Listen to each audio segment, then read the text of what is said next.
Olá meus caros, aqui é o Corvo. Bem-vindos novamente ao canal.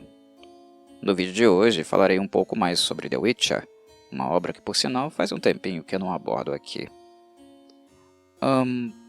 O tema de hoje é relacionado à questão da predestinação, ou o que seria o conceito de destino na obra. Eu acho curioso porque, ao ler os livros de Andrzej Sapkowski, essa questão não é tão enigmática assim, pelo menos para mim, porque eu creio que o autor expõe de maneira muito clara, sucinta, é verdade, mas ainda assim clara, o que ele entende como conceito de destino e como ele se aplica na sua obra. Não apenas no livro A Espada do Destino, onde ele realmente é um pouco mais abordado no encontro com Geralt e Ciri em Brokilon, mas como ele também seria abordado mais posteriormente, com todas as questões envolvendo o bruxo e a herdeira do sangue antigo, o Herishire. Para mim sempre foi muito clara qual noção o Andrzej Sapkowski está trabalhando aqui, que destino seria esse. Mas é curioso notar que muitas pessoas não entendem muito bem qual é a direção que o escritor está tomando e acabam ficando um pouco confusas sobre o papel que o destino desempenha na vida de ambos personagens, que são os personagens centrais da obra. Ciri é a personagem mais importante de The Witcher na literatura, né? Mas Geralt vem logo atrás porque os dois têm essa ligação.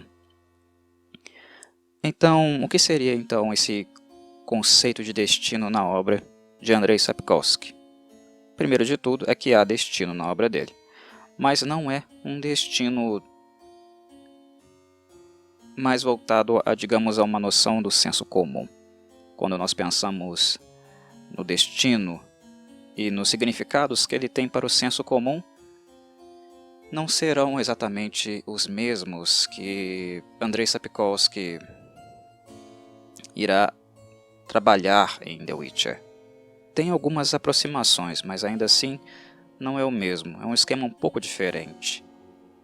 Mas antes de falar do destino, é importante a gente falar um pouco sobre essa noção de ele ser algo relacionado à condenação ou ao fatalismo, à fatalidade, algo que nós não podemos evitar.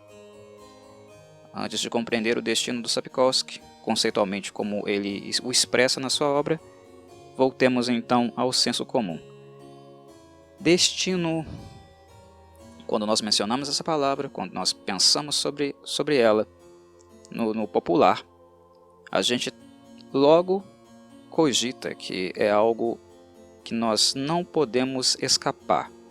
É algo que é inevitável, que cedo ou tarde nós teremos de lidar, ou que algo relacionado a nós e a esse destino vai vir cobrar o seu preço lá na frente. Ou seja, é algo que não se pode escapar. É algo que cedo ou tarde nós teremos que passar. É como se o nosso futuro, aquilo que está mais adiante, já estivesse pré-determinado. Esse conceito de destino é algo voltado à condenação, é algo voltado ao fatalismo. É como se toda a nossa vida fosse, digamos, dividida em atos, né? Dividida em momentos que serão expressos segundo essa predeterminação sobrenatural, né? Que foi colada em nós, que obrigatoriamente nós fomos subordinados a ela. Isso é uma noção fatalista de destino, porque é uma noção que coloca o destino em primeiro lugar e depois o sujeito, né? O sujeito é apenas uma engrenagem, algo que faz esse destino seguir o caminho que foi pré-determinado a ele. Entendem? Em The Witcher, não é bem assim. Algumas pessoas vão falar, mas não importa o que o Geralt faça, não importa o que a Ciri faça, eles vão terminar juntos. As vidas deles estão relacionadas. Um sempre vai encontrar o outro. Não importa o que eles façam, eles vão se reencontrar. Bem, parcialmente verdadeiro, mas não totalmente verdadeiro. Porque se há algo que o Andrzej Sapkowski preza na sua obra, é a escolha que é feita pelos seus personagens sobre suas vidas, sobre qual rumo trilhar,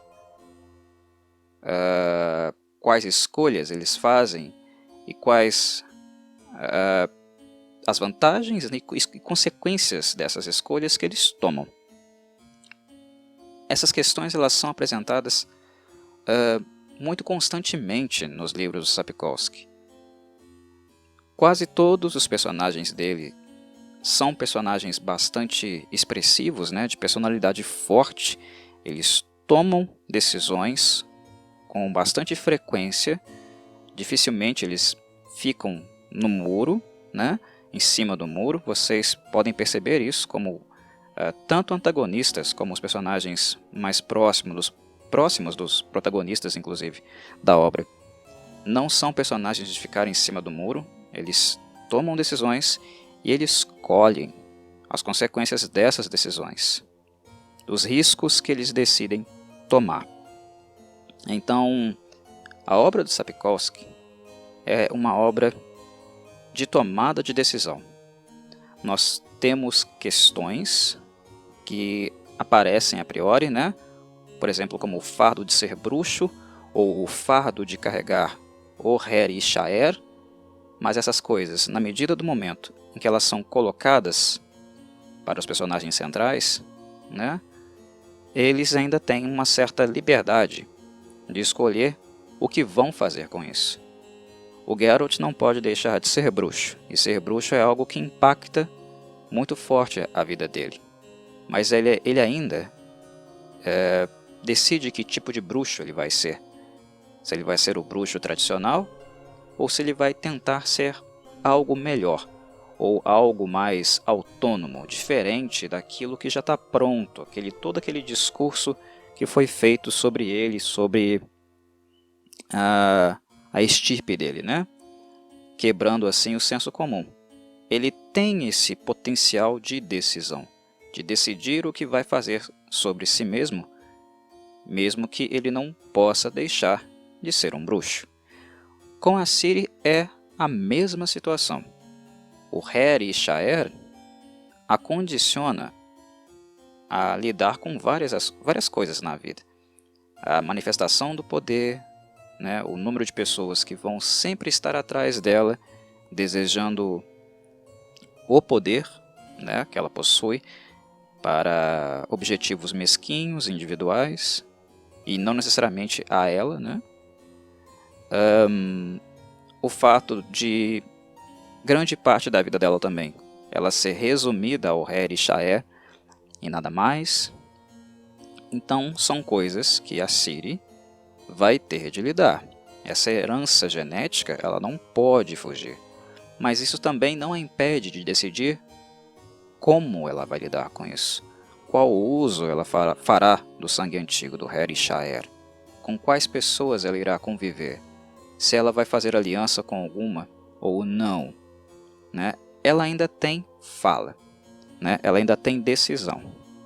E essa decisão é algo que na obra de Andrzej Sapkowski é muito importante, porque é o que de fato faz a obra andar, faz a obra se locomover, tomar os rumos que ela tomou.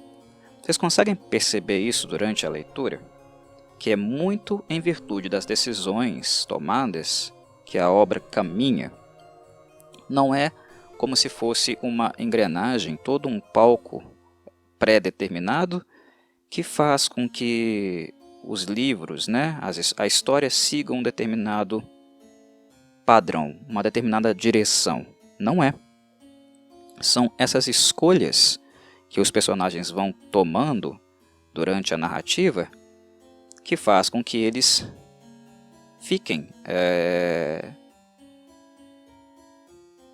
faz com que eles escolham alguns caminhos, né, que nós verificamos no decorrer da obra. Eles não são marionetes. Essa história que eles escrevem é uma história escrita a punho. Tanto Geralt, né, ele inclusive nega muito a possibilidade de ter qualquer relação com a Ciri, né, de se aproximar dela ou colocá-la em sua vida.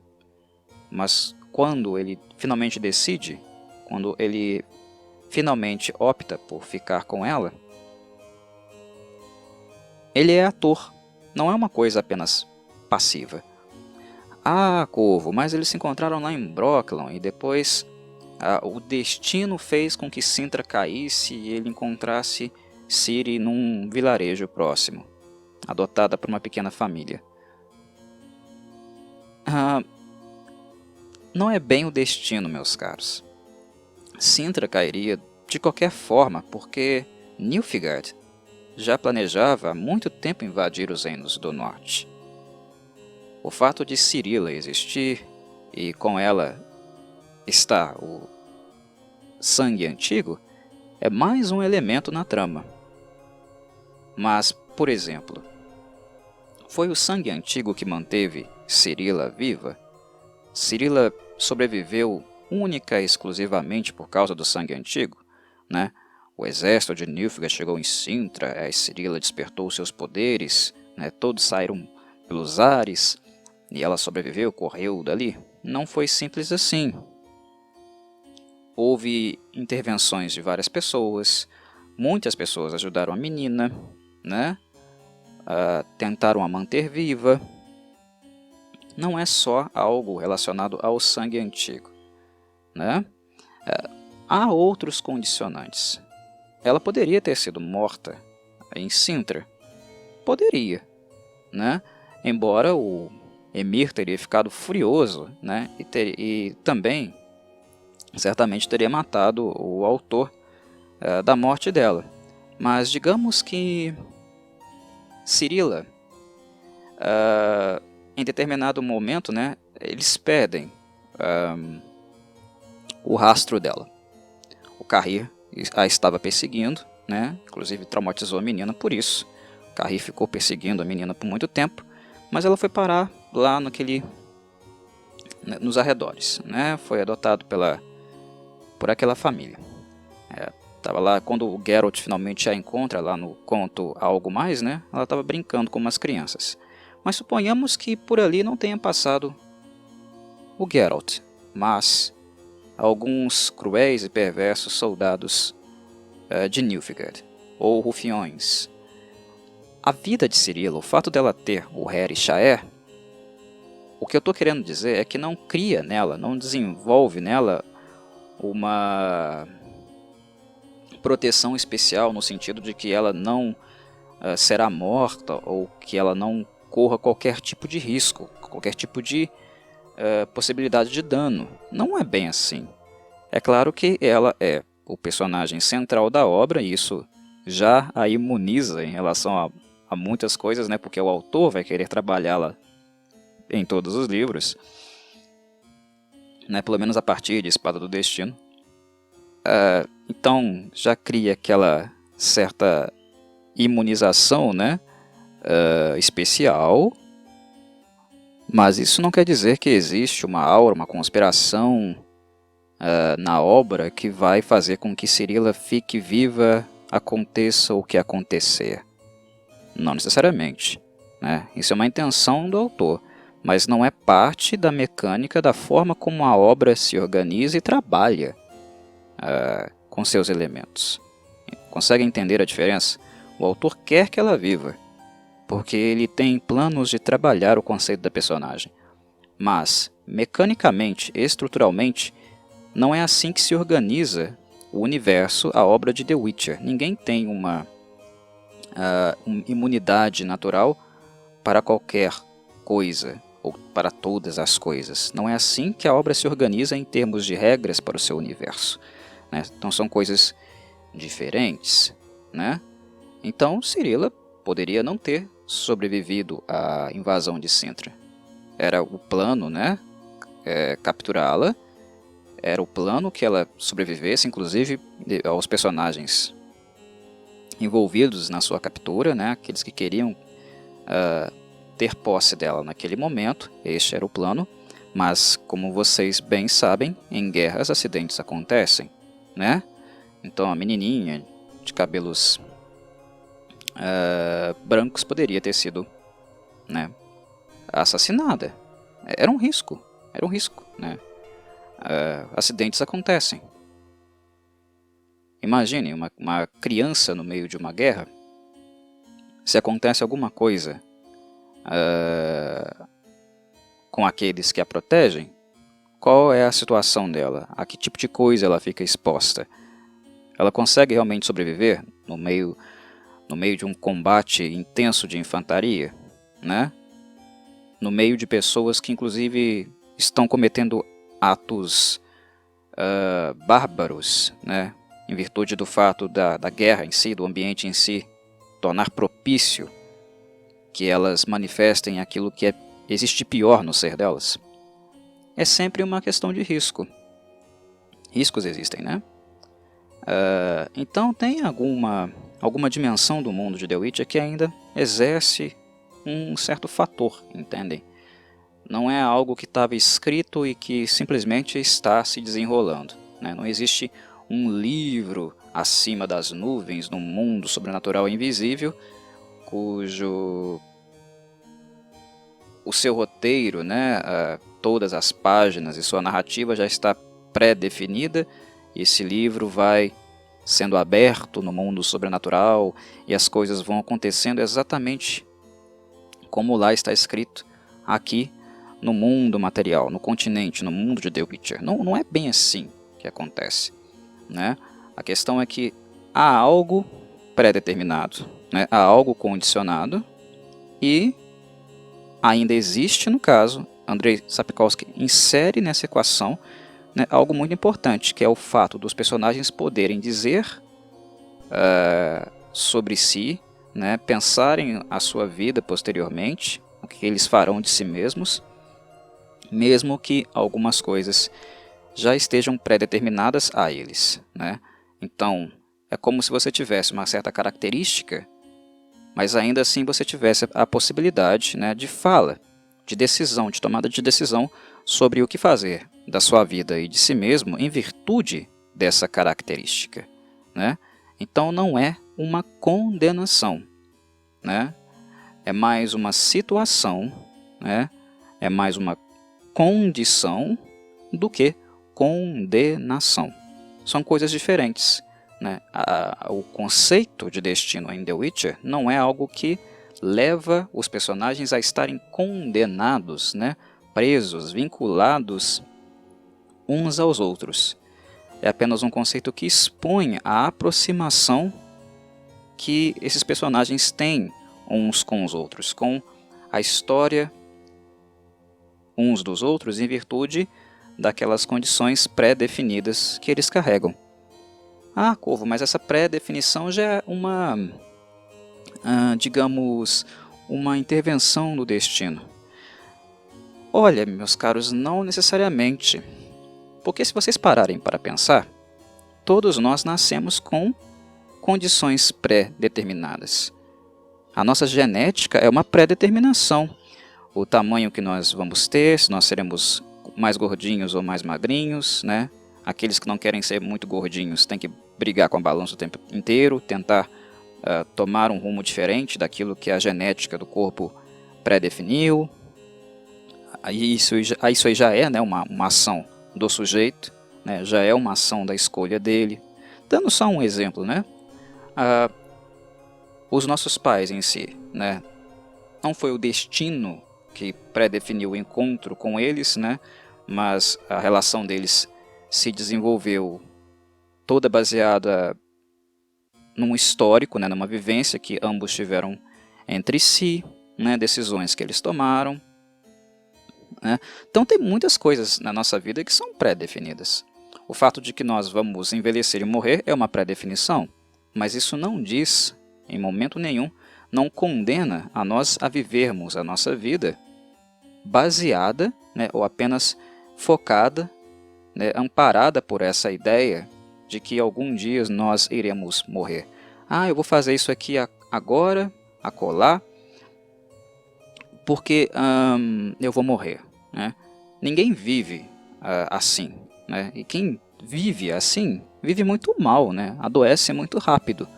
Ninguém vive tomando decisões e fazendo escolhas a vida inteira porque tem uma consciência quase ininterrupta do fato de que em algum momento, em algum trecho da vida, né, a mesma irá se estipar, a mesma irá terminar.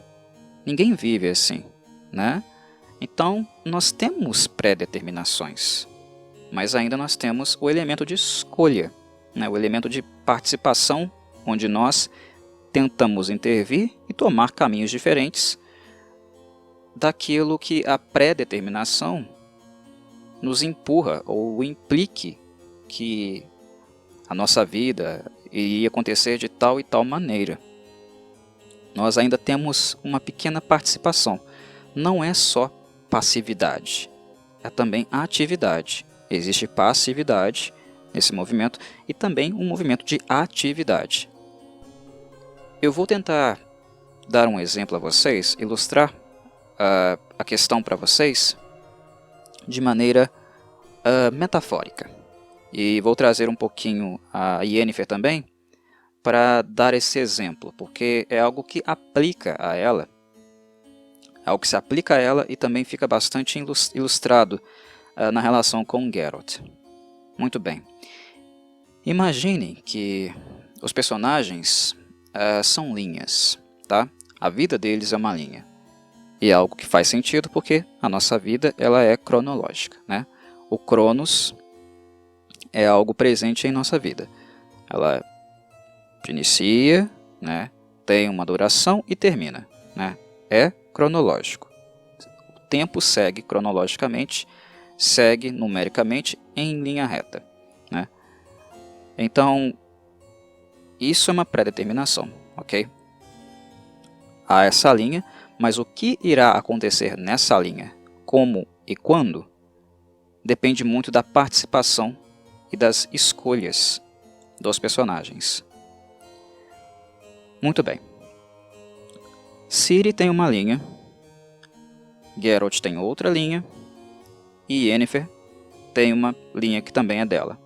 Essas três linhas que representam a vida, né, as três linhas do destino das personagens, são linhas que vocês primeiro têm que perceber que são distintas. Não são linhas misturadas, né, fundidas, mas são linhas que são independentes uma da outra. Nós temos a linha do destino de Ciri, a linha do destino de Geralt e a linha do destino de Yennefer. Claro? Isso é importante. O que é a pré-determinação nesse caso aqui? A predestinação que envolve Ciri e Geralt. A predestinação, né, digamos, o toque do destino. O que é o toque do destino para os dois? É o momento onde essa predestinação aproxima a linha de Ciri da linha de Geralt. Nós temos vários personagens no mundo, vários atores, né, e várias linhas. A predestinação aproximou a linha de Ciri da linha de Geralt.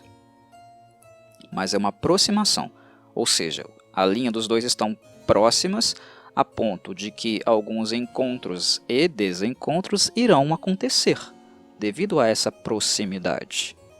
É bem provável que em alguns momentos essa linha vai se esbarrar, e ela se esbarra. E aí que está o elemento da predestinação. Mas ainda assim, mesmo esbarrando com frequência por estarem muito próximas uma da outra, o Geralt e a Ciri ainda podem escolher.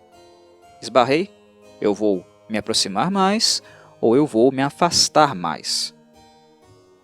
Há o elemento da escolha. Então não é condenação. Percebem? A predestinação aproximou as linhas do destino de ambos. Mas ao se esbarrar, nos momentos onde essa linha tem um toque, eles ainda decidem se vão se aproximar ou se afastar. Né? Não foi o destino que fez com que Geralt e Ciri fossem na obra pai e filha. Não foi. Né? Foi uma ação, uma decisão deles. Com Yennefer, o que aconteceu? Havia a linha de Geralt, né? A linha do destino de Geralt e a linha do destino de Yennefer. A linha de Geralt e de Yennefer não era próxima, né? Não tinha predestinação que nós podemos verificar na linha entre Ciri e Geralt. A distância entre elas é uma distância maior e bem diferente. Né? A predestinação fez com que eles se encontrassem em um determinado momento, mas não é apenas um momento, ou poderia ter sido apenas um momento. Né? Possivelmente não seria algo tão frequente, por exemplo, entre Ciri e Geralt, porque a linha do destino de ambos se esbarram com frequência. Né? Não era a mesma coisa, não é a mesma dinâmica com a Yennefer. Quando o Geralt pediu ao Jin que subordinasse a vida dele, né, o destino dele ao destino dela, que o Jin fizesse com que ambos os destinos, né, ficassem condicionados um ao outro, o que o Geralt fez? Né? Na verdade, o que o Jin fez, né, porque o Jin atendeu o pedido. O que o Jin fez? Ele aproximou a linha de Geralt da linha de Yennefer? Sim, mas ele entrelaçou também. Então, é como se o destino de Geralt, a linha de Geralt, começasse a se entrelaçar com a linha de Yennefer. Pensem numa espiral. Pensem, por exemplo, no desenho do DNA. Né? É aquela espiral, as linhas se entrelaçando uma na outra. Foi isso o que o Jin fez. Entrelaçou uma linha da linha do destino de Geralt com a linha do destino de Yennefer. A grande diferença, né, é que essas linhas estavam muito separadas, elas não estavam próximas uma da outra. Foi uma ação, né, causada pelo Geralt, o Jin atendeu a esse pedido, que causou um desbalanceamento, né? Criou algo não natural naquilo que era, a princípio, né, natural. Né? As linhas têm uma certa disposição para existir. Né? Isso é o natural. Quando o Jin intervém e faz com que as linhas de Geralt e Yennefer se entrelacem, né, em espiral, cria-se algo artificial, algo não natural. Né? Quebra um pouco essa balança. Né? Então é a ação mágica, né? É a magia aí aparecendo novamente, como várias vezes apareceu na obra de The Witcher, neste universo, né, como um elemento de desequilíbrio, um elemento de desbalanceamento. Né? Mas é isso que acontece. A linha de Geralt, então, em espiral se entrelaça com a linha de Yennefer. Mas notem, meus caros, que mesmo em espiral e se entrelaçando, as linhas não necessariamente se tocam em alguns momentos, né? Nas curvas, quando uma curva é feita e ela volta, né, em sentido contrário para poder fazer uma nova curva depois, elas vão se tocando, elas vão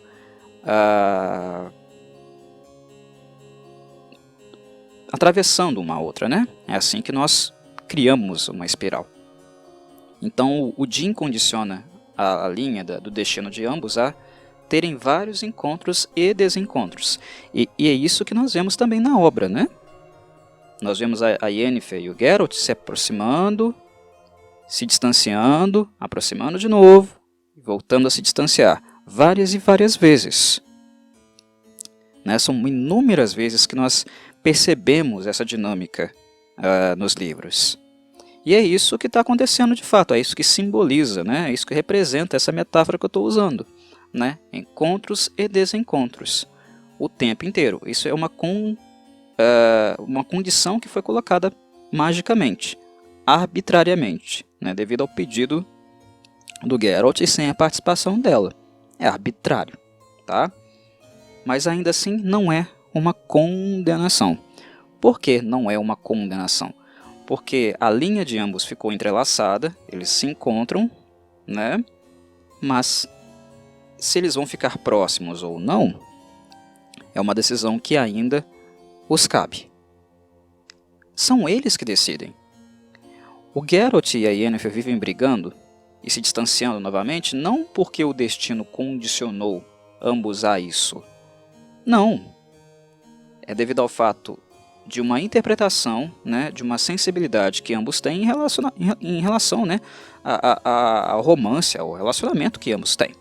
Né? Não é o destino que está ali com umas cordinhas feito marionete condicionando os dois. Não. Tudo é fruto de uma decisão. Tudo é fruto de uma escolha. Uma escolha que, como toda escolha, terá riscos e consequências. Né? Estar afastado ou estar próximo traz riscos e consequências em qualquer cenário. O que eu escolho? Né? O que eu escolho para mim? Né? Então, a dinâmica de Yennefer e Geralt foi condicionada a ficar se entrelaçando, a se tocar e a distanciar, mas ainda assim há um elemento de participação de ambos. Né? Eles são atores nessas aproximações e distanciamentos. Então eles não estão condenados, muito pelo contrário, eles estão participando ativamente dessa escolha. Notem que na linha deles, né, na espiral que representa o destino deles, ainda são duas linhas. O Jin não fez que a linha de Geralt e a linha de Yennefer se tornasse uma linha só. Ele não fez isso. Né? Ele manteve a linha de Geralt e a linha de Yennefer de maneira autônoma. Ele tem a dele e ela tem a dela. Né? Ainda são dois seres individuais, independentes. Né? Eles não viraram um só. Romanticamente agora eles são um só. Não, nós não temos esse conceito romântico aqui. Não, eles ainda são dois. As linhas deles é que foram perturbadas. Tá? A linha do destino dos dois que foram perturbadas. E eles terão que dar cara a isso. Eles terão que se posicionar diante dessas condições, né? E é o que nós vemos acontecer na obra. A Yennefer termina com o Geralt, né? Ou escolhe a Ciri. Não é por causa do destino que isso acontece, né? Ela volta a estar com o Geralt, né? E decide ser a mestra, a pupila, que fazer de Ciri a sua pupila, né? E mais posteriormente acaba desenvolvendo até mesmo o papel da maternidade, né? Vendo Ciri como a sua filha, né? A filha que ela sempre quis, não porque o destino assim predeterminou ou porque o Jin predeterminou. Foi porque ela escolheu isso, porque ela decidiu isso, porque ela poderia ter rechaçado isso. Ainda era uma escolha possível para ela. E se ela o fizesse, a história teria seguido essa direção. O destino, a pré-destinação aqui, né, na obra de The Witcher, é algo que fala de aproximações e distanciamentos. Mas ainda é possível para um personagem distante de outro trabalhar, né, dar a cara a tapa para que ele se aproxime de uma linha possivelmente muito distante da dele. É apenas uma condição, não é uma condenação. Voltando lá ao que eu disse no início do podcast, condição, não condenação.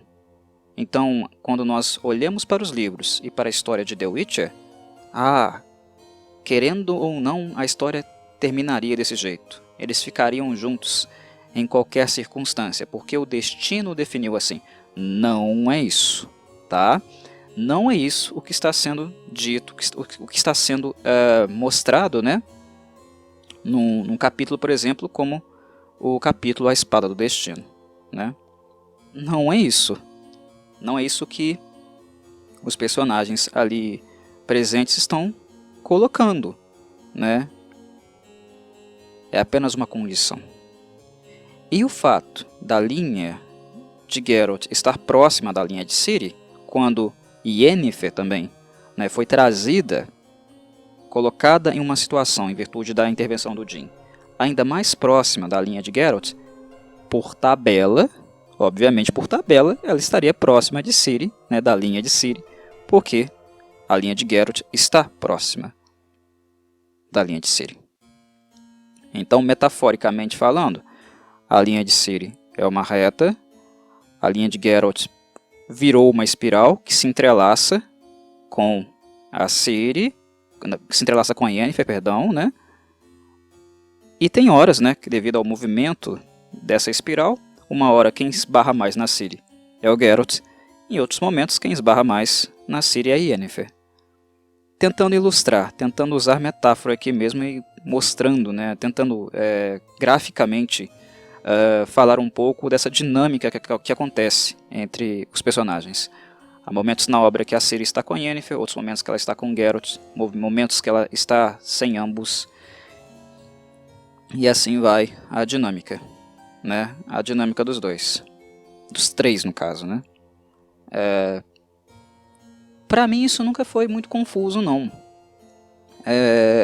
Na forma como o Sapkowski escreve os livros, né, e também nos capítulos em específico ele trabalha essas noções, sempre foi algo claro para mim, né? E depois de ler todos os livros também, né, terminar a história, a minha percepção em relação a essas questões começaram a ficar pelo menos mais sólidas, um pouco mais claras para mim.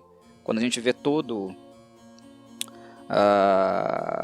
o conjunto de narrativas, né, toda a configuração prontinha, eu acho que a nossa visão também acaba se expandindo um pouco, né, para analisar, interpretar como era de fato essa dinâmica ali presente.